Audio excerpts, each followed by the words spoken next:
الله الرحمن الرحيم. الحمد لله نحمده ونستعينه ونستغفره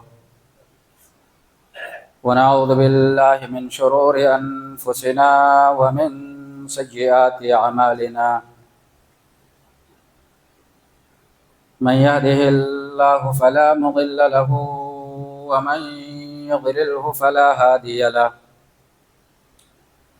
وأشهد أن لا إله إلا الله وحده لا شريك له، وأشهد أن محمدا عبده ورسوله. قال الله تبارك وتعالى في كلامه المجيد: فأعوذ بالله السميع العليم من الشيطان الرجيم. يا أيها الناس اتقوا ربكم الذي خلقكم من نفس واحدة وخلق منها زوجها وبث منهما رجالا كثيرا ونساء، واتقوا الله الذي تساءلون به والأرحام إن الله كان عليكم رقيبا. يا أيها الذين آمنوا اتقوا الله حق تقاته ولا تموتن إلا وأنتم مسلمون. يا أيها الذين آمنوا اتقوا الله وقولوا قولا سديدا يصلح لكم أعمالكم ويغفر لكم ذنوبكم، ومن يطع الله ورسوله فقد فاز فوزا عظيما. أما بعد، فإن خير الحديث كتاب الله، وخير الهدي هدي محمد صلى الله عليه وسلم، وشر الأمور محدثاتها، وكل محدثة بدعة، وكل بدعة ضلالة، وكل ضلالة في النار. فأعوذ بالله السميع العليم من الشيطان الرجيم. بسم الله الرحمن الرحيم. فاعلم أنه لا إله إلا الله، واستغفر لذنبك وللمؤمنين والمؤمنات، والله يعلم متقلبكم ومثواكم. رب اشرح لي صدري ويسر لي أمري واحلل عقدة من لساني يفقهوا قولي. رب زدني علما. ہر قسم کی تعریف و توصیف، بڑائی و بزرگی، عزت و کبریائی، شان و شوکت، تمام طرح کی رفعت و بلندیاں اللہ عز و جل کے لیے لائق و سزاوار ہے، جو پوری کائنات کا خالق و مالک، مدبر و کارساز، مربی و پالنہار اور نگران و نگہبان ہے۔ بے شمار درود و سلام نازل ہوں اس کے تمام انبیاء علیہ السلام پر، بالخصوص نبی آخر الزماں احمد مصطفیٰ رسول مصطفیٰ حضرت محمد الرسول اللہ صلی اللہ علیہ آلہ وبارک وسلم پر، جن کا نام اسم گرامی حضرت محمد الرسول اللہ صلی اللہ علیہ آلہ وبارک وسلم، جن کی ذات مبارکہ و مطہرہ و مقدسہ کو اللہ رب العزت نے اس کائنات کے اندر اپنا آخری رسول، آخری پیغمبر اور آخری نبی بنا کر مبعوث فرمایا۔ اللہم صلی علی محمد وعلی آل محمد كما صليت على إبراهيم وعلى آل إبراهيم إنك حميد مجيد. اللهم بارك على محمد وعلى آل محمد كما باركت على إبراهيم وعلى آل إبراهيم إنك حميد مجيد. حضرات گرامی، معزز سامعین و سامعات، ابھی میں نے خطبہ مسنونہ کے بعد آپ حضرات کے روبرو سورہ محمد کی ایک آیت پڑھی ہے، جس میں اللہ تبارک و تعالی نے ظاہری طور پر نبی اکرم صلی اللہ علیہ وسلم کو خطاب کیا ہے، لیکن حقیقت میں اس خطاب کے اندر امت کا ہر فرد شامل ہے۔ نبی اکرم صلی اللہ علیہ وسلم کے ذریعہ اللہ رب العزت نے امت کے ہر شخص کو خطاب کرتے ہوئے فرمایا کہ اللہ کے نبی صلی اللہ علیہ وسلم آپ خود بھی جان لیں اور امت کے ہر فرد تک یہ پیغام پہنچا دے، فَعْلَمْ أَنَّهُ لَا إِلَهَ إِلَّا اللَّهُ۔ یہ بات اچھی طرح سے ذہن نشین کر لیں کہ اللہ تبارک و تعالی کے علاوہ کوئی آپ کا معبود برحق نہیں ہے۔ پوری کائنات انسانی کا حقیقت میں اگر کوئی معبود ہے، حقیقت میں اگر کوئی عبادت کے لائق اور اس کے قابل ہے، تو صرف اور صرف اللہ رب العزت کی ذات گرامی ہے۔ اور اس کے بعد اللہ تبارک و تعالی نے نبی کریم صلی اللہ علیہ وسلم سے متعلق فرمایا وَاسْتَغْفِرْ لِذَنبِكَ، آپ خود اپنے گناہوں کے تئیں اپنے رب العالمین سے استغفار کرتے رہیں، وَلِلْمُؤْمِنِينَ وَالْمُؤْمِنَاتِ، اور مومن مردوں اور مومن عورتوں کو بھی اس بات کی تلقین کرتے رہیں اور بتاتے رہیں کہ وہ اپنے گناہوں کی مغفرت اللہ رب العزت سے طلب کرتے رہیں۔ وَاللَّهُ يَعْلَمُ مُتَقَلَّبَكُمْ وَمَثْوَاكُمْ، اور اللہ تبارک و تعالی آپ کی ہر طرح کی سرگرمیوں کو اور آپ کی ہر طرح کی ایکٹیویٹیز کو اچھی طریقے سے جانتا ہے، اور آپ کے مقام اور مرتبے کو اللہ تبارک و تعالی پوری طرح سے جانتا اور سمجھتا ہے۔ حضرات گرامی، یہ ترجمہ ہے اس آیت کریمہ کا جس کی روشنی میں میں آپ حضرات کے سامنے کچھ باتیں اپنے محدود وقت میں کرنے کی کوشش کروں گا، چونکہ امت کے ہر فرد کو یہ بات اچھی طرح سے معلوم ہے کہ اس کائنات کے اندر توحید سب سے بڑی حقیقت ہے۔ اس کائنات میں توحید سے ہٹ کر کوئی دوسری حقیقت نہیں۔ توحید سب سے بڑی صداقت ہے، اور توحید سے بڑھ کر کوئی صداقت نہیں۔ توحید سب سے بڑی سچائی ہے، اور توحید سے بڑھ کر اس کائنات کے اندر کوئی سچائی نہیں ہے۔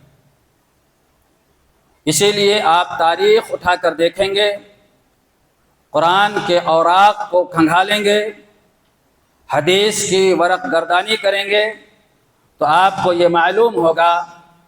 کہ اس کائنات میں اور اس سرزمین پر جتنے بھی نبی آئے ہیں، جتنے بھی پیغمبر کو اللہ تبارک و تعالی نے اس کائنات کے اندر مبعوث کیا، تمام انبیاء کرام کی دعوت کا جو اصل محور تھا، جو اصل مرکز تھا، وہی توحید تھا۔ حضرت نوح علیہ السلام سے لے کر نبی آخر الزماں حضرت محمد الرسول اللہ صلی اللہ علیہ وبارک وسلم تک جتنے بھی انبیاء اس روئے زمین پر اپنے توحیدی مشن کو لے کر آئے، تمام انبیاء علیہ الصلاۃ والسلام کی دعوتی مشن کا اصل مرکز اور اصل محور یہی توحید تھا۔ کیوں؟ جب انسان توحید کے اندر اپنے آپ کو غرق کر دیتا ہے اور اس کی زندگی کے اندر توحید کا کردار نمایاں طور پر نظر آنے لگتا ہے تو اس کے ذریعہ سے انسان کی دنیاوی زندگی بھی کامیاب ہوتی ہے اور اخروی زندگی بھی سنور جاتی ہے۔ اور رب العالمین کے انبیاء علیہ الصلاۃ والسلام کے بھیجنے کا مطلوب اور مقصود یہی رہا ہے کہ امت کے ہر فرد کو توحید کے سانچے میں ڈھالا جائے، امت کے ہر شخص کو موحد بنایا جائے اور امت کے ہر سماج میں توحید کا غلغلہ ہو، توحید کا بول بالا ہو اور اس کائنات سے شرک کا خاتمہ ہو جائے اور کہیں بھی شرک کا نام و نشان باقی نہ رہے۔ آپ نے متعدد مرتبہ اسی منبر سے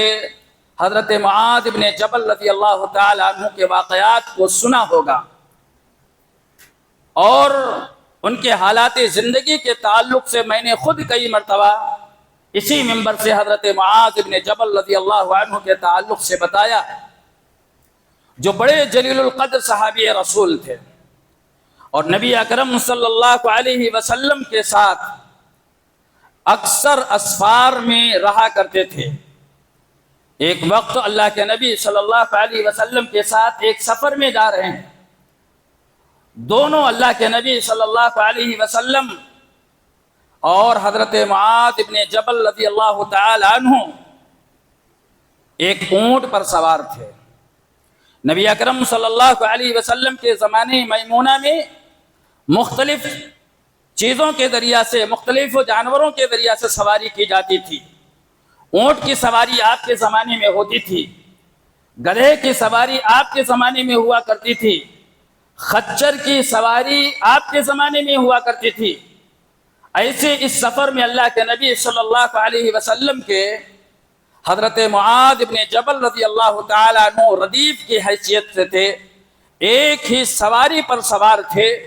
اور دونوں کے بیچ میں حضرت معاذ بن جبل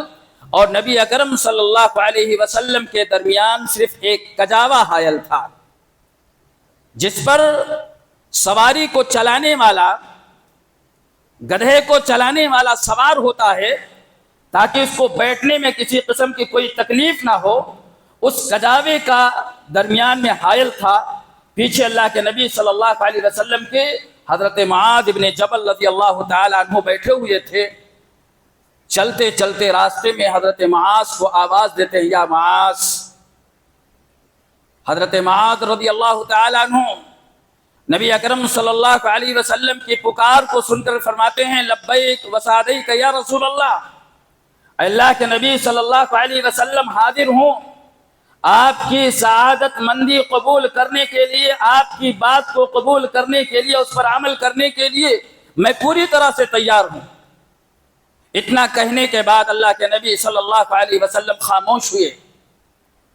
تھوڑی دور کا اور سفر کیا، پھر فرمایا، یا معاذ۔ معاذ ابن جبل رضی اللہ تعالی عنہ نے پھر وہی جملہ دہرایا، فرمایا، لبیک وسعدیک یا رسول اللہ، اللہ کے نبی صلی اللہ علیہ وسلم میں حاضر ہوں، آپ کی اطاعت و فرما برداری کے لیے بندہ آپ کی خدمت میں حاضر ہے۔ نبی اکرم صلی اللہ علیہ وسلم نے معاذ بن جبل رضی اللہ تعالی عنہ کے جواب کو سنا، خاموشی اختیار کی، کچھ نہیں کہا، تھوڑی دور اور گئے، پھر اللہ کے نبی صلی اللہ علیہ وسلم نے فرمایا، معاذ، اے معاذ۔ فوراً حضرت معاذ بن جبل رضی اللہ تعالی عنہ نے فرمایا، لبیک وسعدیک یا رسول اللہ، اللہ کے نبی صلی اللہ علیہ وسلم حاضر ہوں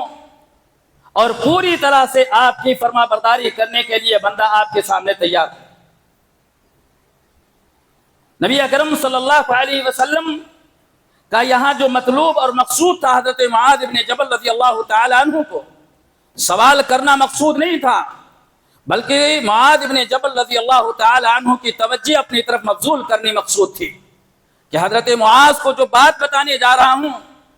یہ بات کوئی معمولی بات نہیں ہے، پوری توجہ کی ضرورت ہے، ذہن کو ان کی طرف متوجہ کرنے کی ضرورت ہے۔ اس لیے اللہ کے نبی صلی اللہ علیہ وسلم نے اس کی اہمیت کے پیش نظر حضرت معاذ ابن جبل رضی اللہ تعالی عنہ کو تین مرتبہ آواز دی، اور جب یہ سمجھ گئے کہ حضرت معاذ ابن جبل رضی اللہ تعالی عنہ پوری طریقے سے میری بات کو سننے کے لیے تیار ہیں، تو اس کے بعد اللہ کے نبی صلی اللہ علیہ وسلم نے فرمایا اتدری حق اللہ علی العباد، اتدری ما حق اللہ علی العباد، اے معاذ ابن جبل کیا تم جانتے ہو کہ اللہ تبارک و تعالی کا بندوں پر کیا حق ہے؟ بندوں پر اللہ کا اور اللہ پر بندوں کے کیا حقوق ہیں، کیا تم جانتے ہو؟ حضرت معاذ ابن جبل رضی اللہ تعالی عنہ اگر جانتے بھی ہوتے تو وقت کا یہ تقاضا تھا، ادب کا یہ تقاضا تھا کہ وہ نبی کریم صلی اللہ علیہ وسلم کے سوالوں کا جواب نہ دے، اور بسا اوقات صحابہ کرام رضی اللہ تعالی عنہم اجمعین نبی کریم صلی اللہ علیہ وسلم کے سوالوں کے جوابات کو جانتے تھے، لیکن اس وجہ سے نہیں دیا کرتے تھے کہ وہ آپ کی زبان مبارک سے اس سوال کا جواب سننا چاہتے تھے۔ اللہ کے نبی صلی اللہ علیہ وسلم کی بات کو سن کر فرمایا اللہ ورسولہ عالم، اللہ کے نبی صلی اللہ علیہ وسلم اس سوال کا جواب اللہ اور اس کے رسول بہتر جانتے ہیں۔ آپ نے فرمایا حق اللہ علی العباد ان یعبدوہ ولا یشرکوا بہ شیئا، اے معاذ بندوں کا حق یہ ہے اللہ پر، اللہ کا حق بندوں پر یہ ہے کہ وہ اللہ تبارک و تعالی کی عبادت کریں اور اس کی عبادت میں کسی دوسرے کو شریک اور ساجی نہ ٹھہرائیں۔ اللہ کی جو عبادتیں ہیں، جن عبادتوں کا خالص اللہ تبارک و تعالی مستحق ہے، ان عبادتوں کے اندر اللہ کے بندوں کو شامل نہ کیا جائے، یہ اللہ کا حق ہے۔ اور اگر ایسے بندے جو اللہ کے حقوق کو کما حقہ پورا کریں، اللہ کی عبادت میں کسی دوسرے کو شریک اور ساجی نہ ٹھہرائیں، تو اللہ کا یہ حق ہے کہ اللہ تبارک و تعالی ایسے بندوں کو اپنے عذاب کے اندر مبتلا نہ کرے، کسی بھی قسم کے عذاب سے ان کو دوچار نہ کرے۔ جب یہ خبر اللہ کے نبی صلی اللہ علیہ وسلم کی زبان مبارک سے حضرت معاذ ابن جبل رضی اللہ تعالی عنہ نے سنی تو جذبہ شوق سے پکار اٹھے، برملا آپ کی زبان سے یہ بات نکلی کہ اللہ کے نبی صلی اللہ علیہ وسلم کیا میں لوگوں کو اس کی خبر سنا دوں، لوگوں کو بتا دوں کہ لا الہ الا اللہ کہنے کے بعد، اللہ کے حقوق کو ادا کرنے کے بعد اللہ تبارک و تعالی ایسے بندوں کو جنت کے اندر داخل کرے گا، وہ جہنم سے دور ہو جائیں گے؟ حضرت محمد الرسول اللہ صلی اللہ علیہ وسلم نے فرمایا نہیں، مت بتاؤ۔ اگر وہ اس طرح صرف لا الہ الا اللہ کی اہمیت کو سمجھ گئے اور ان کے ذہن میں یہ بات آ گئی کہ صرف لا الہ الا اللہ کہنے سے جنت مل جائے گی، تو وہ عمل کرنا چھوڑ دیں گے۔ اگر آج کا زمانہ ہوتا، سوشل میڈیا کا زمانہ ہوتا،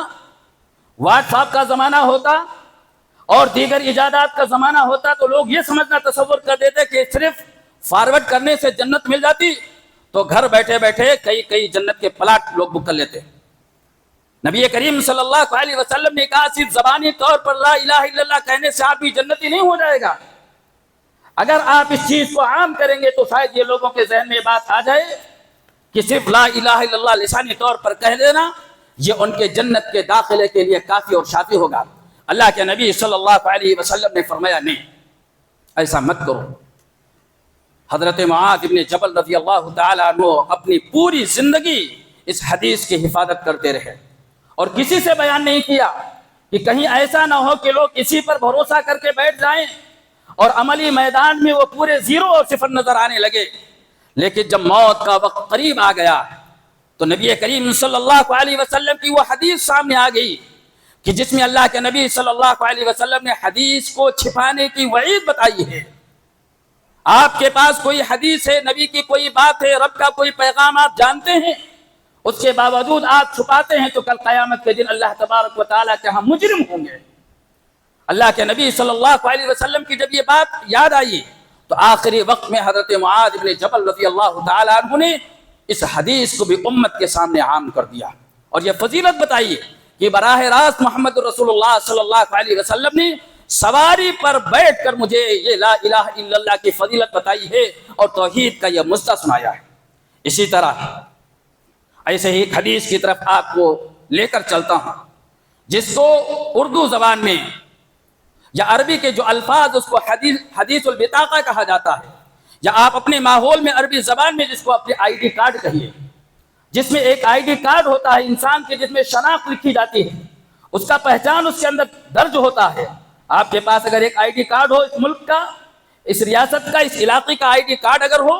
تو آپ کی پوری معلومات اس کارڈ کے اندر درج ہوتی ہے۔ ایک آدمی اپنا کارڈ دکھا کر یا دوسرے کا کارڈ کو دیکھ کر اس کی پوری حقیقت کو جان لیتا ہے۔ اسی طریقے سے اس حدیث کے تعلق سے اللہ کے نبی صلی اللہ علیہ وسلم نے کہا یہ حدیث البطاقہ، آئی ڈی کارڈ، کل قیامت کے دن جب سارے لوگ میدان محشر میں جمع ہوئے ہوں گے، نفسی نفسی کا عالم ہوگا، اللہ کے نبی صلی اللہ علیہ وسلم نے فرمایا ان اللہ سیخلص رجلا من امتی علی رؤوس الخلائق یوم القیامہ، قیامت کے دن پورے انسانوں کے سامنے، پوری مخلوق کے سامنے اللہ تبارک و تعالی ایک ایسے آدمی کو ظاہر کرے گا، لے کر آئے گا آپ کے سامنے میدان محشر میں۔ ایک ایسے آدمی کو پیش کیا جائے گا جس کے نام اعمال کو لکھنے کے لیے ایک نہیں، دو نہیں، تین نہیں، بلکہ پورے 99 رجسٹر تیار کیے گئے ہوں گے۔ سنیں، 99 رجسٹر، اور رجسٹر کی حجم، رجسٹر کی لمبائی، رجسٹر کی طول اس کا ذکر نہیں، لیکن فرمایا گیا کہ 99 رجسٹر اس کے نام اعمال کے لیے استعمال کیے ہوں گے، اور اس 99 رجسٹر میں ایک بھی نیکی نہیں ہوگی، ایک بھی نیکی نہیں ہوگی۔ جتنے بھی نام اعمال میں اس کے لکھے گئے ہوں گے سب کے سب گناہ ہوں گے، معصیت، نافرمانی، گناہ، اللہ کے حکم کی مخالفت،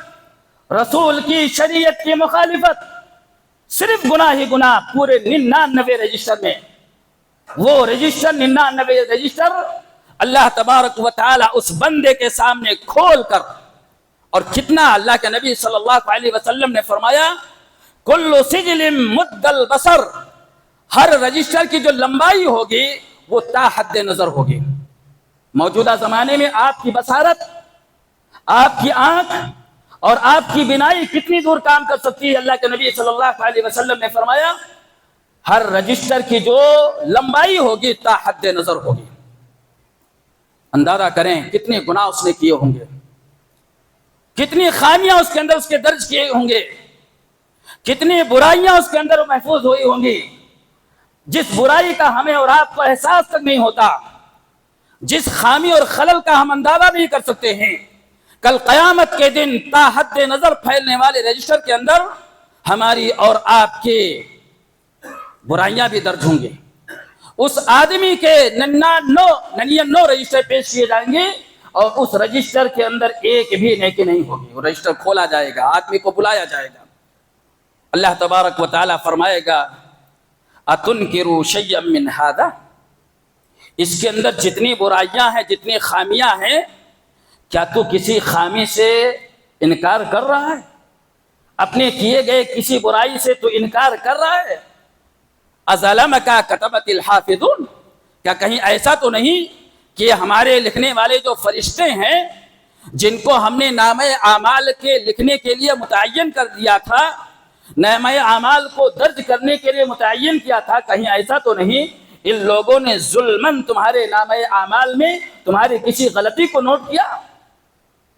اعادہ کر لو، دیکھ لو، کہیں غلطی تو نہیں کی ہمارے فرشتوں نے لکھنے کے اندر؟ وہ سارے نامہ اعمال کو دیکھے گا، جائزہ لے گا اور فرمائے گا کہ نہیں اللہ تبارک و تعالی لا، اس میں تیرے فرشتوں نے کوئی غلطی نہیں کی ہے، یہ سب میرے نامہ اعمال ہیں، یہ میری خطائیں ہیں، یہ میری غلطیاں ہیں، اللہ تبارک و تعالیٰ جب دیکھ لے گا کہ بندہ اقرار کر رہا ہے تو اس سے پوچھے گا، کیا کہے گا کہ ان لک عندنا حسنہ، کیا بھائی تیرے پاس کوئی ایسی نیکی ہے، کوئی ایسی اچھائی ہے کہ تو اپنی اس نیکی اور اچھائی کو پیش کر، اور اس اچھائی اور نیکی کی بنیاد پر میں تیرے ان گناہوں کو معاف کر دوں؟ اللہ تبارک و تعالیٰ سے وہ اقرار کرے گا، کہے گا اللہ میرے پاس تو نیکی نظر ہی نہیں آ رہی ہے، میرے پاس کوئی نیکی نہیں ہے۔ اللہ تبارک و تعالیٰ فرشتوں سے کہے گا کیوں نہیں؟ کہے گا ان لک عندنا حسنہ، تیرے پاس نیکی ہو یا نہ ہو میرے پاس تیری ایک نیکی محفوظ ہے۔ ان لک عندنا حسنہ، میرے پاس تیری ایک نیکی محفوظ ہے۔ وَإِنَّهُ لَا ظُلْمَ عَلَيْكَ الْيَوْمَ، اور سن لے آج کی تاریخ میں اس مقام پر میں تیرے اوپر ظلم نہیں کر سکتا، اس نیکی کا بدلہ دے کر رہوں گا تیرے پاس، تیری طرف سے میری ایک نیکی، میرے پاس ایک نیکی موجود ہے۔ فَيُخْرَجُ لَهُ بِطَاقَةً، اللہ تبارک و تعالی اس کے لیے ایک کارڈ نکالے گا، ایک کارڈ نکالے گا۔ فَيُخْرَجُ لَهُ بِطَاقَةً، اس کے لیے ایک کارڈ نکالا جائے گا جس کے اندر لکھا ہوگا اشہد اللہ الہ الا اللہ واشہد ان محمدن عبدہ ورسولہ۔ ان دو عبارتوں کو، ان کلموں کو اللہ تبارک و تعالی نکال کر اس کے سامنے حاضر کرے گا، فرمائے گا یہ بطاقہ، یہ آئی ڈی کارڈ جس میں لا الہ الا اللہ اور محمد الرسول اللہ کا تو نے انکار کیا، اقرار کیا تھا، یہ اقرار بھی میرے یہاں رجسٹر میں درج ہے۔ اس کے بعد فرشتوں سے کہے گا کہ اس نام اعمال کو، یعنی اس لا الہ الا اللہ کو وزن کرو، ترازو کے ایک پلڑے میں اس لا الہ الا اللہ کو رکھ دیا جائے گا، اور ترازو کے دوسرے پلڑے میں اس 99 رجسٹر میں موجود سارے گناہوں کو رکھ دیا جائے گا۔ اس کے بعد وزن کرے گا اللہ تبارک و تعالیٰ کے سامنے، وہ لا الہ الا اللہ اور محمد الرسول اللہ کا جو پڑھنا ہوگا وہ بھاری ہو جائے گا، اور جو اس کے گناہ کے رجسٹر ہوں گے وہ ہلکے پڑ جائیں گے۔ اللہ تبارک و تعالیٰ اعلان کرے گا، اے میرے فرشتوں تم گواہ ہو جاؤ، تم گواہ رہو، میں نے اپنے اس بندے کے سارے گناہ کو معاف کر دیا، میں نے اس کے سارے گناہ کو معاف کیا، اس لیے کہ گرچہ کہ یہ دنیا کے اندر مختلف قسم کے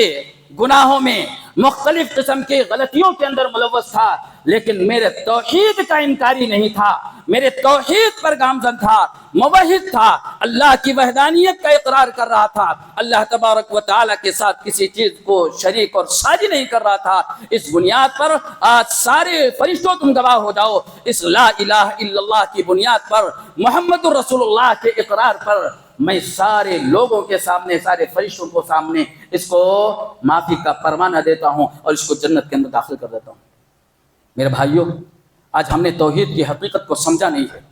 توحید کا جو کردار ہے ہماری زندگی کے اندر جو ہونا چاہیے، آج وہ توحید کا کردار ہماری زندگی کے اندر کھل کر دکھائی نہیں دیتا ہے۔ آج ضرورت ہے کہ ہم اپنی زندگی کے اندر توحید کے کردار کو نافذ کرنے اور اس کو لاگو کرنے کی کوشش کریں، اور توحید کے کردار کو اپنے ماحول اور معاشرے میں لانے کی کوشش کریں۔ ایک مختصر سے حدیث بات لگ کر اپنی بات کو ختم کرتا ہوں۔ اللہ کے نبی صلی اللہ علیہ وسلم نے ایک فرمایا، ابو ذر غفاری رضی اللہ عنہ فرماتے ہیں کہ اتیت النبی صلی اللہ علیہ وسلم وعلیہ ثوب ابیض وهو نائم ثم اتیتہ، کہ ایک مرتبہ کہتے ہیں کہ میں اللہ کے نبی صلی اللہ علیہ وسلم کی خدمت میں حاضر ہوا، اس وقت آپ آرام کر رہے تھے، سوئے ہوئے تھے، میں واپس چلے گیا، دوسری مرتبہ آیا تو دیکھا کہ اللہ کے نبی صلی اللہ علیہ وسلم بیدار ہیں۔ اللہ کے نبی صلی اللہ علیہ وسلم نے حضرت ابو ذر غفاری رضی اللہ تعالیٰ عنہ کو خطاب کرتے ہوئے فرمایا، ما من عبد قال لا الہ الا اللہ ثم مات على ذلك الا دخل الجنہ۔ اے ابو ذر غفاری، یہ بات اچھی طرح سے سن لو، جو آدمی لا الہ الا اللہ کے اقرار پر مر گیا، جس کی موت لا الہ الا اللہ پر ہوئی، اللہ تبارک و تعالی اس کو جنت میں داخل کرے گا۔ حضرت ابو ذر غفاری رضی اللہ تعالی عنہ نے فرمایا، اللہ کے نبی وَإِن زَنَا وَإِن سَرَقَ، اگرچہ اس نے زنا کی ہو، اگرچہ اس نے چوری کیا ہو، آپ نے فرمایا وَإِن زَنَا وَإِن سَرَقَ، اگرچہ اس نے زنا کی ہو، اگرچہ اس نے چوری کی ہو۔ اللہ کے نبی صلی اللہ علیہ وسلم کی بات کو پھر ابو ذر غفاری نے کہا وَإِن زَنَا وَإِن سَرَقَ، اللہ کے نبی کیا اگرچہ اس نے زنا کیا ہو، چوری کی ہو، فرمایا وَإِن زَنَا وَإِن سَرَقَ۔ 3 مرتبہ اللہ کے نبی صلی اللہ علیہ وسلم نے سوال کرنے پر بتایا وَإِن زَنَا وَإِن سَرَقَ، اگرچہ کہ اس نے چوری کی ہو، اگرچہ کہ اس نے زنا کیا ہو۔ بات بڑی پیچیدہ ہے، بات بڑی پیچیدہ ہے۔ اللہ کے نبی صلی اللہ علیہ وسلم نے فرمایا من قال لا الہ الا اللہ دخل الجنہ۔ بات سمجھ میں آ رہی ہے کہ جو لا الہ الا اللہ کہے وہ جنت میں داخل ہوگا، لیکن ایک طرف لا الہ الا اللہ کرتا چلے جائے، اس کے بعد دوسری طرف قاتل بنتا چلے جائے، زانی بنتا چلے جائے، یہ کون سا انصاف ہے کہ قتل پر قتل ہو رہے ہیں، زنا پر زنا ہو رہے ہیں، اور اللہ تبارک و تعالیٰ اس کے گناہ کو معاف سے معاف کرتا چلے جا رہا ہے۔ کوئی اعتراض نہیں، بظاہر اعتراض نظر آ رہا ہے لیکن اس میں کوئی اعتراض نہیں۔ اللہ کے نبی صلی اللہ علیہ وسلم کی اس حدیث کی روشنی میں اہل علم نے جو اس کا جواب دیا ہے وہ یہ سمجھیے کہ اللہ کے نبی صلی اللہ علیہ وسلم نے جنت میں جانے والوں کا 2 طریقہ ہوگا، جنت میں داخل ہونے والوں کا 2 طریقہ ہوگا، 2 طریقے سے اللہ تبارک و تعالی لوگوں کو جنت میں داخل کرے گا۔ پہلا طریقہ، ایک تو ایسے لوگ ہوں گے جو لا الہ الا اللہ کا اقرار کیے ہوں گے اور اس کے مکمل تقاضوں کو پورا کیے ہوں گے، اللہ تبارک و تعالیٰ ان کو ڈائریکٹ جنت میں داخل کر دے گا۔ وقت کم ہے ورنہ تفصیل سے بتاتا، ڈائریکٹ ان کو جنت میں داخل کرے گا۔ اور کچھ لوگ ایسے ہوں گے جو اللہ تبارک و تعالیٰ کے ساتھ لا الہ الا اللہ کو تو اقرار کیے ہوں گے، لیکن ان کے پاس ایسے اسباب نہیں ہوئے ہوں گے کہ جن اسباب کی بنیاد پر اللہ تبارک و تعالیٰ ان کے گناہوں کو معاف فرما دے۔ مثلا ایک آدمی زنا کیا، ایک آدمی چوری کیا لیکن چوری کرنے کے ساتھ ساتھ اس چوری پر اس قدر تائب ہوا کہ اس نے اللہ تبارک و تعالیٰ سے توبہ کی، ندامت کے آنسو گرائے، تو مغفرت کا اسباب اس نے اپنے پاس مہیا کر لیا، مغفرت کے اسباب اپنے پاس مہیا کر لیا، اس لیے اللہ تبارک و تعالیٰ اس کو جنت کے اندر ڈائریکٹ داخل کیا تھا۔ لیکن ایک آدمی چوری کیا، لیکن چوری کرنے کے بعد کبھی اس کو ندامت نہیں ہوئی، کبھی اس کو شرمندگی نہیں ہوئی، تو اس غلطی کی بنیاد پر اللہ تبارک و تعالیٰ اس کو جہنم کے اندر داخل کرے گا، اور اس کو سزا دینے کے بعد لا الہ الا اللہ کی بنیاد پر اس کو جنت کے اندر لے کر جائے گا۔ اللہ تبارک و تعالی ہم سب کو توحید کی حقیقت کو سمجھنے کی توفیق عطا فرمائے، توحید کے تقاضوں کو پورا کرنے کی توفیق عطا فرمائے، توحید کی روشنی میں ہمیں اپنی زندگی کو گزارنے اور اس مشن کو آگے بڑھانے کی توفیق عطا فرمائے۔ آمین۔ اقول قولی ھذا واستغفر اللہ لی ولکم ولسائر المسلمین۔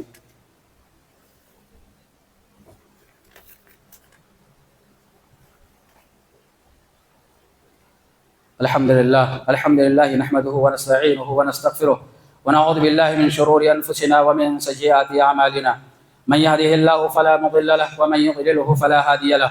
وأشهد أن لا إله إلا الله وحده لا شريك له، وأشهد أن محمدا عبده ورسوله۔ قال الله تبارك وتعالى إن الله وملائكته يصلون على النبي يا أيها الذين آمنوا صلوا عليه وسلموا تسليما۔ اللهم صل على محمد وعلى آل محمد كما صليت على إبراهيم وعلى آل إبراهيم إنك حميد مجيد۔ اللهم بارك على محمد وعلى آل محمد كما باركت على إبراهيم وعلى آل إبراهيم إنك حميد مجيد۔ عباد الله رحمكم الله، إن الله يأمر بالعدل والإحسان وإيتاء ذي القربى وينهى عن الفحشاء والمنكر والبغي يعظكم لعلكم تذكرون، اذكروا الله يذكركم وادعوه يستجب لكم، ولذكر الله تعالى أعلى جل وتم أكبر، والله يعلم ما تصنعون۔